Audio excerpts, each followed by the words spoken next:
Shalom pemirsa Klavus Sukacita yang dikasihi Tuhan. Kembali lagi di podcast Klavus Sukacita edisi Natal kali ini. Saya Samuel Fretes dan senang sekali saat ini saya sudah bersama-sama dengan narasumber kami pada malam hari ini, yaitu Ibu Pendeta Desi E. Suhuatu Pamahu MTH. Apa kabarnya Ibu? Shalom untuk semua pemirsa Klavus Sukacita. Puji Tuhan, saya dalam keadaan baik-baik, sehat. Saya percaya semua pemirsa Klavus juga mengalami keadaan yang sama. Amin.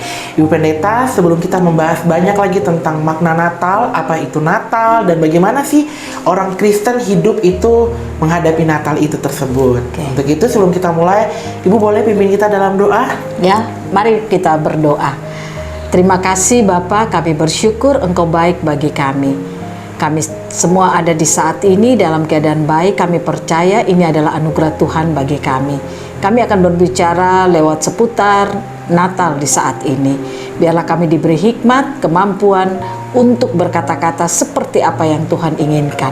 Berkatilah kami semua, biarlah kami diberkati lewat podcast di hari ini. Amin. Baik, pemirsa Klavus Sukacita, tadi kita sudah berdoa dan saat ini Ibu Pendeta, kan kita sebagai umat Kristen nih kan sedikit lagi nih akan memasuki bulan Desember, di mana itu bulan yang dinanti-nantikan umat Kristen nih, karena bulan tersebut kita sebagai umat Kristen merayakan perayaan Natal. Nah, tapi masih banyak dan saya pun sendiri Ibu Pendeta belum paham sih apa itu Natal dan bagaimana sih kita menghadapi Natal tersebut Ibu Pendeta. Secara kan ya kita kan sebagai manusia kan banyak ya melakukan kesalahan, tapi kita nggak tahu sih apa sih Natal menjalani hidup itu seperti apa. Kayak kita kan biasa make it flow aja gitu, menjalani seperti air, tapi kan kita nggak tahu perayaan Natal itu seperti apa. Nah, saya pengen tanya-tanya sedikit nih Ibu Pendeta, kalau bagaimana perasaan Ibu Pendeta atau apa Ibu Pendeta rasakan untuk menghadapi perayaan Natal ini? Apakah Ibu Pendeta capek kah, atau sedih, atau senang, atau gembira? Mungkin karena diskon ya Ibu Pendeta. Mungkin karena diskon di mall-mall ya. Jadi kita jadi ya itu gimana sih perasaan Ibu Pendeta? Nah, seperti itu. Iya, terima kasih. Kalau untuk saya sendiri, kalau kita sebagai orang Kristen yang merayakan Natal, sudah pasti kita akan merayakan Natal itu dengan penuh sukacita. Mengapa saya katakan penuh dengan sukacita? Karena kelahiran Yesus bagi kita semua orang yang percaya kepadanya sangat memberikan arti yang sangat luar biasa. Mengapa saya katakan memberikan arti yang luar biasa? Karena ketika Yesus itu lahir di bumi, dia tidak sekedar datang untuk menyelamatkan umat manusia karena jatuh di dalam dosa, tetapi yang lebih daripada itu, dia mau mengembalikan originalnya kita kembali manusia. Nah, ini yang membuat kita sebagai orang Kristen, kita merayakan Natal itu harus penuh dengan sukacita. Saya secara pribadi, saya merayakan Natal, saya sangat bersukacita. Kalau Yesus itu tidak lahir, pasti kita tidak akan pernah dikembalikan kepada originalnya kita kembali. Apa originalnya kita? Perlu kita tahu. Supaya ketika kita tahu originalnya kita dan kelahiran Yesus bagi kita, itu sangat memberikan dampak arti dan juga kehidupan yang sangat luar biasa. Contoh, kita tahu bahwa Allah itu memberikan kuasa kepada manusia. Waktu manusia itu diciptakan Allah, diberikan kuasa, diberikan kreativitas, diberikan kehidupan yang baiklah. Apa yang dilakukan oleh manusia itu tidak ada keterbatasan. Semua itu Allah berikan dalam kehidupan manusia. Tapi waktu ketika manusia itu jatuh dalam dosa, maka semua itu hilang dari manusia. Nah, untuk mengembalikan semuanya itu kepada manusia, kita bersyukur ada Yesus Kristus. Kalau Yesus Kristus tidak datang ke dunia, maka kita manusia ini pasti ada dalam kesia-siaan dan kebinasaan. Karena kita tidak bisa mengalami apa yang Allah sudah tetapkan bagi kita. Nah, kita percaya firman Tuhan itu ya dan amin ya. Karena apa yang sudah Allah rancang bagi hidup manusia itu sudah kekal, sudah fix. Jadi ketika manusia sudah dirancang Allah luar biasa, maka Allah ingin mengembalikan manusia itu kepada rancangannya dia ulang. Karenanya dia memberikan anaknya Yesus Kristus bagi kehidupan umat manusia. Jadi pasti kita merayakan Natal itu penuh sukacita. Penuh sukacita. Jadi seperti itu. Jadi Iya. Ibu Pendeta sendiri untuk menyambut perayaan Natal kali ini, Ibu Pendeta tuh menyambutnya dengan penuh sukacita. Karena itu tadi ya, karena Allah mengaruniakan anaknya itu Yesus Kristus hadir ke bumi ini untuk mengembalikan originalnya kita sebagai manusia. Ya, benar.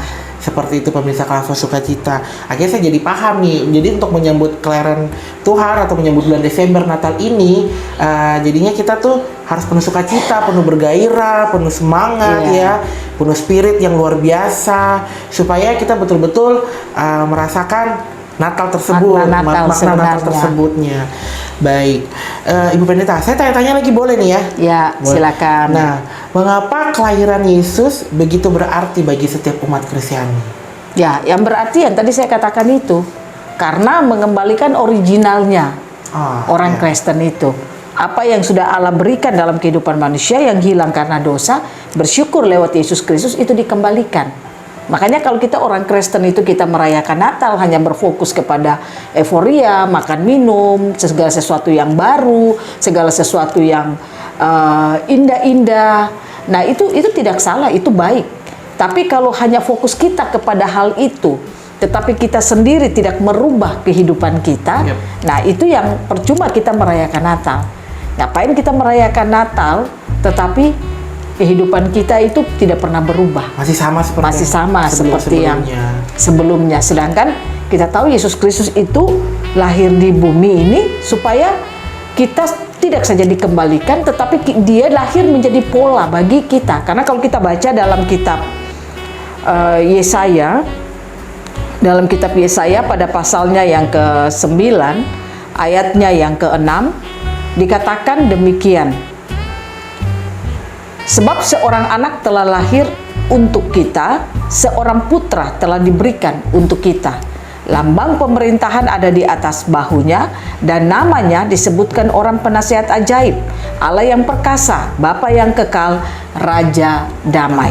Jadi dikatakan sebab seorang anak telah lahir untuk kita, tapi ingat, kita tidak dikasih anak, kita dikasih putra. Mengapa kita dikasih putra? Karena putra itu bisa menjadi patron, contoh bagi kehidupan kita yang percaya. Luar biasa ya. Baik Ibu Pendeta, nah itu makna kelahiran Yesus akhirnya kita menjadi paham nih ya. Jadi kita menjadi mengalami nature-nya Tuhan gitu, originalnya manusianya seperti apa. Jadi dengan hadirnya bukan bayi ya, tapi putranya. Jadi supaya menjadi contoh dan teladannya kita dan role modelnya manusia ya, kurang lebih seperti itu bahasa sekarangnya ya Ibu Pendeta. Role modelnya kita tuh yaitu Tuhan Yesus yang dilahirkan. Jadi untuk menyambut perayaan Natal itu bukan hanya dengan euforia, bukan hanya kegiatan-kegiatan yang sebenarnya membuat kita kembali stres jadinya. Jadi menghadapi Natal itu bukan dengan sukacita Ibu Pendeta bilang, tapi dengan stres karena mikirnya, saya belum beli baju baru, saya belum jadi menyambut kelahiran Yesus ini penuh dengan sukacita. Yaitu yang tadi ya, kita lebih baik mengintrospeksi diri, gimana sih cara merubah hidup kita lebih baik lagi seperti apa. Jadi seperti itu ya pemirsa Kelas Sukacita. Keren sekali penjelasannya. Namun Ibu Pendeta, belum sampai situ nih pertanyaannya. Saya masih ada pertanyaan lagi, nggak apa-apa ya saya tanya-tanya Ibu Pendeta ya. Ibu Pendeta, ngomong-ngomong soal Natal nih, kali ini tuh ada tema sentral Ibu Pendeta. Nah, tema sentralnya itu maka pulanglah mereka ke negerinya melalui jalan lain, dari kitab Matius 2 ayat 12. Nah, apa pendapat Ibu Pendeta soal tema Natal tersebut? Mungkinkah Ibu bisa memberikan penjelasan sedikit, atau ya mau lebih banyak juga nggak apa-apa sih, supaya kita lebih paham sih apa sih maksudnya, gimana sih penjelasannya kok dari Natal menjadi jalan lain, pulang ke jalan lain, maksudnya gimana sih Ibu Pendeta? Saya bingung sendiri gitu loh. Oke, saya akan memberikan penjelasan bagi kita semua. Kita bersyukur tema Natal kali ini sangat berarti bagi kita semua. Mengapa saya katakan sangat berarti? Karena di sini kita bisa melihat bahwa apa yang Allah sudah rancang bagi hidup manusia itu tidak bisa dibatalkan oleh apapun juga. Termaksud pekerjaan iblis pun tidak bisa membatalkan rancangan Tuhan atas hidup manusia. Allah sudah merancang hidup kita itu fix. Jadi tidak bisa dibatalkan oleh apapun juga. Keadaan kita, situasi kita tidak bisa mengubah itu. Nah, saya ajak kita lihat lewat tema Natal kita kali ini menceritakan tentang orang-orang Majus yang pergi untuk melihat Yesus. Kalau kita lihat di dalam bagian kebenaran firman Tuhan ini, ya tema Natalnya hanya diambil ayat yang ke-12. Tapi kalau kita baca secara keseluruhan, itu menceritakan tentang kelahiran Yesus Kristus. Coba saya baca bagi kita ya, lalu kita lihat bersama. Dikatakan ayatnya yang pertama, sesudah Yesus dilahirkan di Bethlehem di tanah Yudea pada zaman Raja Herodes, datanglah orang-orang Majus dari timur ke Yerusalem dan bertanya-tanya, di manakah dia, raja orang Yahudi yang baru dilahirkan itu? Kami telah melihat bintangnya di timur dan kami datang untuk menyembah dia. Ketika Raja Herodes mendengar hal itu, terkejutlah ia beserta seluruh Yerusalem. Rupanya berita kelahiran Yesus ini membuat sehingga Herodes itu sangat terganggu, karena dia saat itu kan dia menjadi seorang penguasa.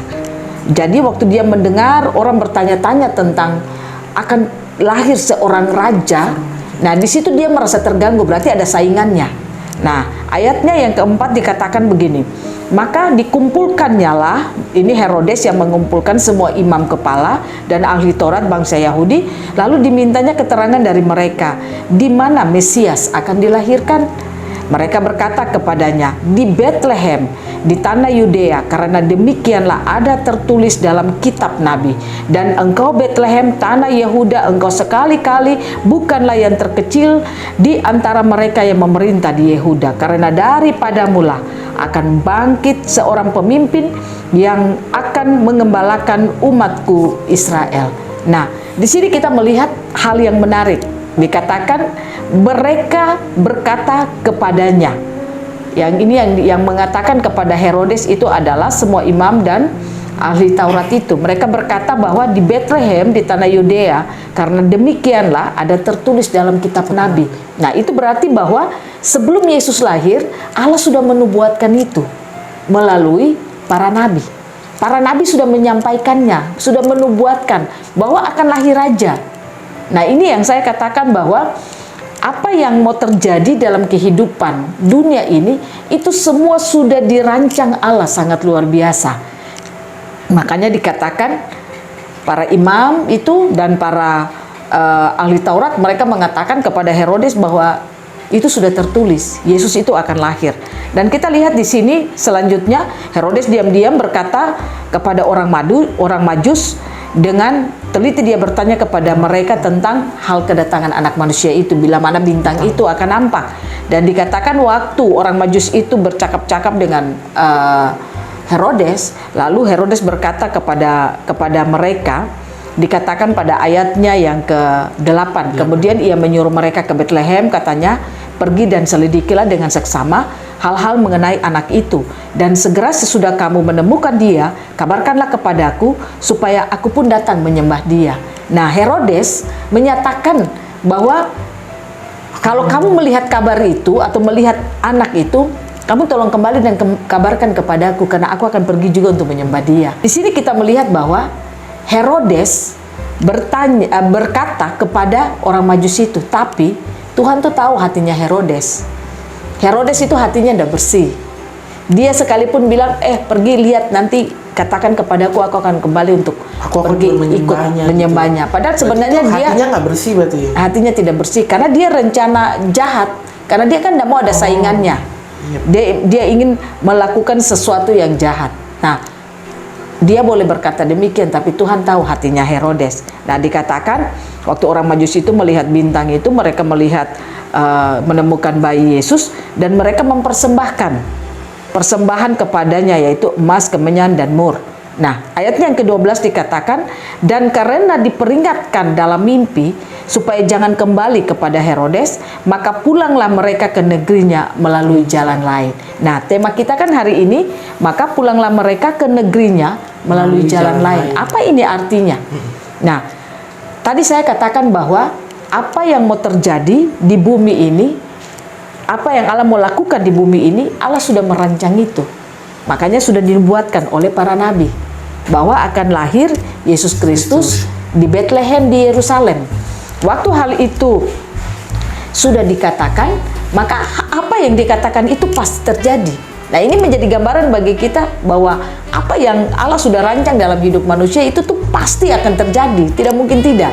Yes. Dia kalau katakan bahwa dia mau menyelamatkan kita, itu pasti terjadi. Kalau dia katakan dia mau memberkati kita, itu pasti akan terjadi. memberkati, gitu. Kalau dia mau menyembuhkan kita, dia mau memulihkan kita, itu pasti terjadi.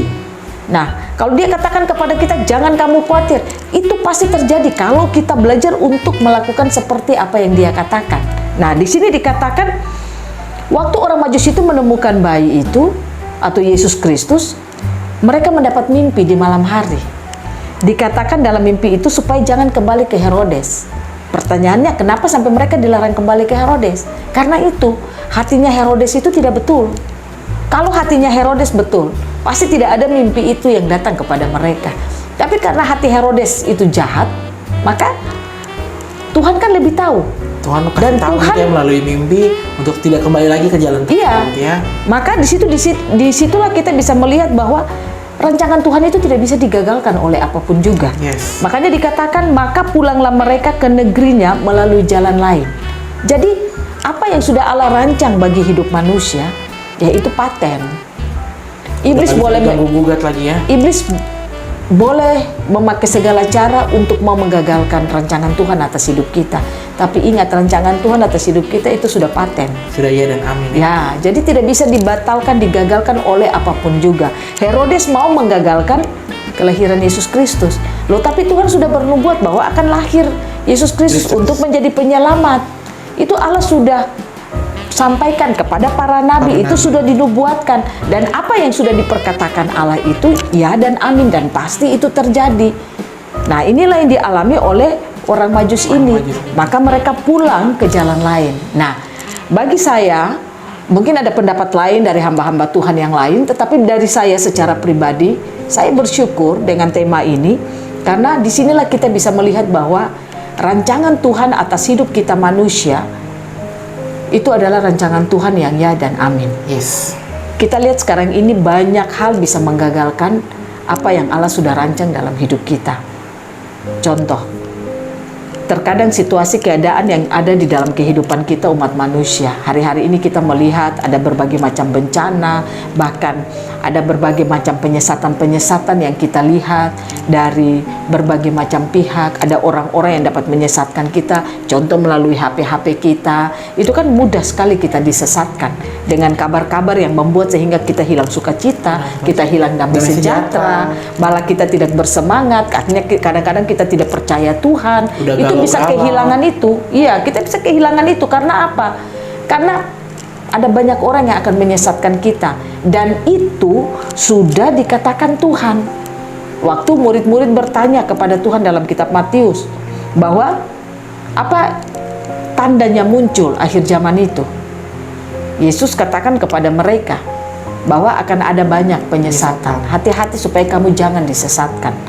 Nah, dan inilah yang harus kita pahami lewat tema Natal kali ini. Saya percaya PGI tidak saja mengangkat tema Natal ini menjadi tema Natal sentral bagi kita semua, tapi kita mau diingatkan bahwa di tengah-tengah situasi kita yang memburuk, apalagi dikatakan 2023 kita akan masuk pada Ekonomi yang gelap.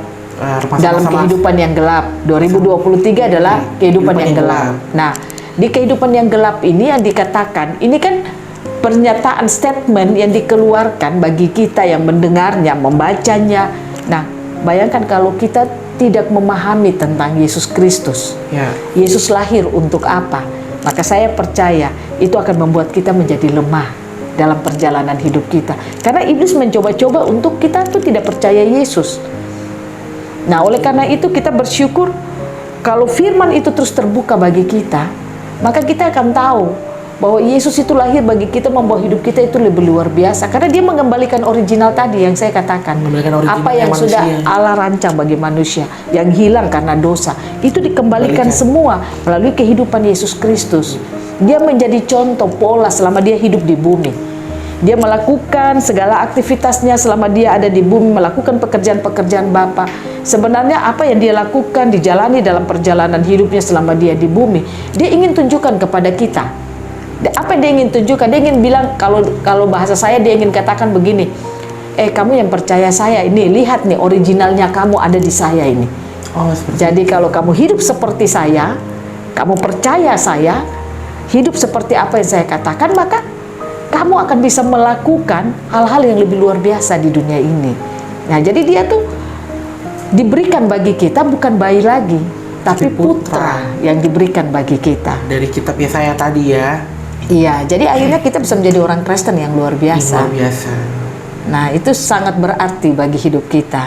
Jadi itu tadi ya, untuk menghadapi kehidupan 2023 yang gelap itu, yaitu dengan cara yang kita akan menemukan jalan lain seperti itu, dengan cara kita hidupi dekat dengan Tuhan, gimana kita membangun hubungan kita yang baik secara intim ya dengan Tuhan, sehingga kita bisa menemukan jalan-jalan yang baik gitu. Seperti apa, kita nggak ikut apa susahnya dunia seperti apa sih, tapi kita bisa menemukan jalan lain tersebut. Seperti itu Ibu Pendeta ya. Nah Ibu Pendeta, ternyata saya sebenarnya cukup puas nih ya dengan bincang-bincang kita kali ini dengan Ibu Pendeta yang luar biasa. Tapi satu kali lagi pertanyaan boleh? Terakhir Ibu Pendeta, ini yang terakhir pokoknya deh. Saya janji pokoknya.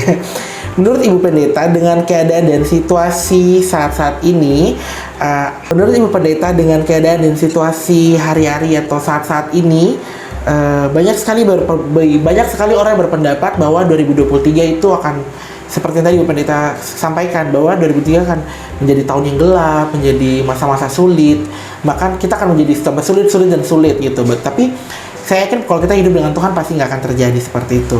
Nah, apakah dampak dari tema Natal ini saat kita merayakan kelahiran Yesus, apa kekuatan yang akan kita dapat dari tema Natal tersebut, Ibu Pendeta? Iya, saya percaya bahwa ketika Kristus itu tersingkap bagi kita, dia lahir di bumi untuk apa? Dia berkarya di bumi, menyatakan kerajaan Bapaknya, sampai dia mati di kayu salib, dia bangkit dan dia naik ke surga. Saya percaya kalau itu bukan sekedar cerita bagi kita, tetapi itu adalah kehidupan yang kita ambil menjadi hidup kita, maka itu akan menjadi dampak yang luar biasa bagi kita dalam perayaan Natal tahun ini. Karena ketika kita merayakan Natal, kita tidak sekedar merayakan kelahiran Yesus, sesudah itu kita meninggalkan tahun 2022 dan masuk di tahun 2023. Tetapi itu bukan satu perayaan, tapi itu satu kehidupan yang nanti kita akan mengalami kekuatan dari kekuatan kepada kekuatan, karena kita melihat Yesus. Mungkin secara mata jasmani kita tidak melihat, tetapi secara rohani, mata rohani kita bisa melihat kalau memang Yesus Kristus itu luar biasa. Dia itu yang diberikan bagi kehidupan kita, yang membuat kita menjadi orang-orang Kristen yang sangat mengalami kehidupan yang berkemenangan. Jadi dampaknya sangat besar. Makanya saya menghimbau bagi setiap pemirsa Klavos dalam menjalani hari-hari hidup kita sebagai orang percaya, dan juga kita yang sekarang merayakan Natal, baiklah kita tidak merayakan itu sebagai satu perayaan euforia. Tapi di tahun-tahun ini kita lebih banyak untuk memahami, kita berdoa minta Tuhan memberikan kita pengertian, pengetahuan tentang siapa Yesus Kristus bagi hidup kita. Baiklah itu ada terus di dalam hidup kita, supaya ketika kita punya kerinduan untuk mengenal Yesus itu lebih dekat, lebih sungguh-sungguh, maka saya percaya kita sebagai orang Kristen dalam merayakan Natal itu akan membuat kehidupan kita ini akan menjadi kehidupan yang berkemenangan. Sekalipun ada situasi sulit, kondisi yang sulit, tapi itu tidak akan pernah membuat kita kalah, tidak akan pernah membuat kita khawatir, tidak akan pernah membuat kita hidup dalam ketakutan atau kita stres, tetapi itu akan membuat kita akan terus berkemenangan. Dan satu hal yang saya perlu ingatkan, bahwa selama kita hidup dalam ruang dan waktu, itu kita selalu diberikan kesempatan untuk bagaimana kehidupan kita itu akan mengalami banyak tantangan, persoalan, kekurangan, sakit penyakit. Itu akan kita alami dalam ruang dan waktu. Karena kita ada di dalam ruang dan waktu. Dan ketika kita ada di dalam ruang dan waktu, itu adalah masa di mana Allah ingin untuk memperbaharui kembali hidup kita. Hidup kita tidak dapat direstorasi kembali kalau kita tidak ada dalam ruang dan waktu. Makanya kenapa Adam dan Hawa itu harus dikeluarkan dari Taman Eden. Di dalam Taman Eden kan tidak ada ruang, tidak ada waktu. waktu itu mulai atur ketika mereka keluar dari Taman Eden. Jadi kenapa dikeluarkan dari Taman Eden dan mengapa ada dalam ruang dan waktu? Supaya mereka bisa mengalami pemulihan, supaya kita ini bisa mengalami pemulihan. Kalau kita tidak ada dalam ruang dan waktu, kita tidak bisa mengalami pemulihan. Tapi ingat, kita ini beda. Orang Kristen itu beda. Kenapa saya katakan beda? Karena kalau kita baca dalam 1 Yohanes, coba kita lihat bersama di dalam 1 Yohanes pada pasalnya yang kelima. 1 Yohanes pada pasalnya yang kelima, ayatnya yang ke 19 dikatakan demikian. Kita tahu bahwa kita berasal dari Allah dan seluruh dunia berada di bawah kuasa si jahat. Jadi dalam ruang dan waktu ini kita ada dalam kuasa si jahat. Tapi kita harus ingat, kita ini beda. Bedanya apa? Kita berasal dari Allah. Kita bukan berasal dari dunia ini. Nah, kita kenapa ada dalam ruang dan waktu? Yaitu supaya hidup kita ini mengalami restorasi, hidup kita ini mengalami pemulihan. Pemulihan itu akan diberikan bagi kita. Makanya kalau kita ada dalam ruang dan waktu, kita tidak perlu bersungut-sungut ketika kita ada masalah, kita ada persoalan, kita tidak perlu takut, khawatir, kecewa. Karena di saat itulah Allah mau supaya kita ini harus mengalami apa yang Dia sudah rancang bagi kita. Makanya kita bersyukur, anaknya lahir bagi kita, yaitu Yesus Kristus diberikan bagi kita. Iya. Wow, luar biasa sekali Bu Pendeta ya. Jadi saat ini akhirnya saya jadi paham, dan harapan saya sih pemirsa di rumah pun juga bisa lebih paham. Ketika menghadapi Natal ini kita benar-benar harus merasa sukacita, dan lebih tepatnya kita harus bisa mengintrospeksi diri kita lagi. Jelas. Kita harus lebih bisa mengkoreksi, kita harus bisa lebih menyadari kesalahan-kesalahan dan perbuatan-perbuatan kita, sehingga kita bisa berubah lagi ke tahun depannya, untuk hidup yang lebih baik lagi ke depannya. Sehingga itu tadi, masa-masa sulit atau tahun-tahun gelap yang ada di depan kita nanti, kita bisa melaluinya dan kita bisa menghadapinya dengan kemenangan, bukan lagi dengan stres, galau, ketakutan, khawatir, dan lain sebagainya macam seperti itu Ibu Pendeta ya. Iya. Luar biasa. Jadi tema Natal kali ini tuh memang menjelaskan kepada kita supaya kita bisa melihat akan rancangan Tuhan yang Tuhan sudah rancang dalam hidup kita, itu ya dan amin. amin, betul Tidak sekali. bisa diubah oleh apapun juga. Yes, luar Termasuk biasa. keadaan dan situasi kita tidak bisa mengubahkan rancangan Tuhan. Rancangan Tuhan. Karena bagi rancangan Tuhan hidup itu yang kita. tadi Ibu Pendeta bilang ya, rancangan Tuhan atas hidup manusia itu ya dan amin, dan sukacita, damai sejahtera itu yang sudah ada dalam hidup manusia. Oke deh pemirsa Kelas Sukacita, rasanya kita sudah berada di penghujung acara. Kita sudah berada pada saat-saat terakhir. Untuk itu Ibu Pendeta, sebelum kita berpisah Ibu Pendeta, baiknya kita berdoa dulu. Saya undang Ibu Pendeta untuk berdoa lagi, boleh ya? Iya. Mungkin sebelum saya berdoa ada satu ayat yang saya ingin bagikan bagi kita semua dalam kitab Roma pasal 8 ayatnya yang ke-29. Roma pasal 8 ya. Iya. Karena bagi saya lewat ayat ini semakin membuat kita memahami untuk apa Yesus lahir bagi kita. Roma pasal 8 ayat yang ke-29 dikatakan begini. Sebab semua orang yang dipilihnya dari semula, mereka juga ditentukannya dari semula untuk menjadi serupa dengan gambaran anaknya, supaya ia, anaknya itu menjadi yang sulung di antara banyak saudara. Jadi kita ini orang pilihan Tuhan. Yes. Dan Tuhan memilih kita supaya apa? Kita ditentukannya untuk serupa dengan anaknya. Nah, serupa di sini artinya apa yang dialami oleh anaknya itu Yesus Kristus, itu kita akan bisa seperti anaknya, dan kita itu ditentukan untuk seperti dia. Makanya tadi dikatakan dalam kitab Yesaya, bukan bayi yang diberikan bagi Tapi kita, putra. tapi putra.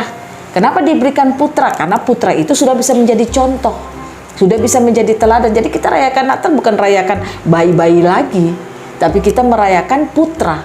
Artinya tadi yang dikatakan, kita mengintrospeksi diri kita. Apakah saya sudah serupa dengan putra itu ataukah tidak? Yes. Apakah saya sudah seperti putra itu ataukah tidak? Nah, itu perayaan Natal bagi kita semua. Supaya jangan kita salah dalam merayakan Natal. Kita berpikir Natal itu hanya bagaimana kita menghabiskan uang dengan makan minum, dengan segala pernak-pernik dan Hiasan-hiasan. sebagainya. Iya, padahal yang sebenarnya yang utama dari Natal itu kita tidak tahu. Akhirnya kita tidak pernah berubah dalam hidup kita. Yang benci ya tetap membenci, yang sakit hati ya tetap sakit hati. Akar pahitnya tetap di situ Iya, terus. dan tidak pernah berubah dari tahun ke tahun rayakan Natal, masuk gereja baju baru. Tapi hatinya nggak baru. Hatinya tidak pernah baru. Ya tidak kan seperti itu. Yep. Nah, jadi itu saja ayat yang ingin saya tambahkan bagi kita. Dan saya ingin berdoa bagi kita semua pemirsa Klavos untuk mengakhiri kan percakapan kita di saat ini. Saya percaya bahwa Tuhan sangat luar biasa dalam hidup kita yang Yes. selalu percaya kepadanya. Yep. Firman-firmannya itu sudah mengatakan banyak hal bagi saudara dan saya. Mari kita terus mendengarkan firman-Nya, melakukan firman-Nya di sepanjang perjalanan hidup kita. Mari kita berdoa. Kami sudah berbicara banyak tentang perayaan seputar Natal. Roh Kudus tolong kami, Roh Kudus mampukan kami, agar kami mengerti makna Natal sesungguhnya. Kami percaya rancangan-Mu indah dalam hidup kami, dan rancangan-Mu itu tidak dapat digagalkan, dibatalkan oleh apapun juga. Keadaan kami, situasi kami, bahkan apapun yang kami alami tidak dapat menggagalkan rancangan-Mu dalam hidup kami. Iblis tidak punya kuasa apapun untuk menggagalkannya. Kami bersyukur kepadamu ya Tuhan. Biarlah lewat perayaan Natal di kali ini dan tema yang kami boleh pakai untuk perjalanan Natal kami, berkatilah kami semua agar kami semakin bertumbuh dewasa di dalam pengenalan akan Kristus, dan kami hidup seperti putra yang diberikan bagi kami. Terima kasih ya Tuhan, dalam nama Yesus kami bersyukur dan berterima kasih kepadamu. Amin. Ibu Pendeta, terima kasih banyak sudah bisa men-sharing sedikit tentang makna Natal dan tema Natal kali ini. Senang sekali akhirnya saya jadi tahu, dan pemirsa di rumah pun juga akan jauh lebih tahu daripada saya. Oke, baik Ibu Pendeta, terima kasih untuk waktu dan kesempatannya sudah mau datang ke sini. Baik Ibu Pendeta, terima kasih. Iya, shalom semua. Dan untuk pemirsa Klavos Sukacita, jangan lupa tonton terus siaran-siaran dari Klavos Sukacita, dan jangan lupa like, comment, dan subscribe. Bye-bye.